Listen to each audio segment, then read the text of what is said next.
Достар, бүгін театр актерлары мен кино актерларының айырмашылығын көрсететін болам. Соңына дейін көріңіз. Кинода камера ең ұсақ детальдарға дейін түсіреді. Сондықтан актер ойыны барынша табиғи болу керек. Ал театрда керісінше, ойын айқын, қимылдар кең.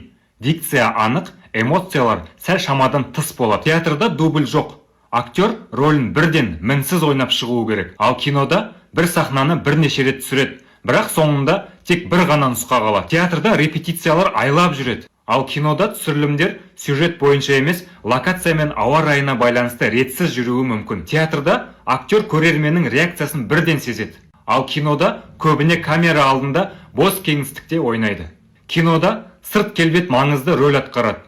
Өйткені камера бәрін анық көрсетеді. Ал театрда жас пен сыртқы келбет аса маңызды емес. Ең бастысы харизма мен дауыс. Қалай, күшті ма? Пайдалы болса маған лайк басып, жазылып кетуді ұмытпа.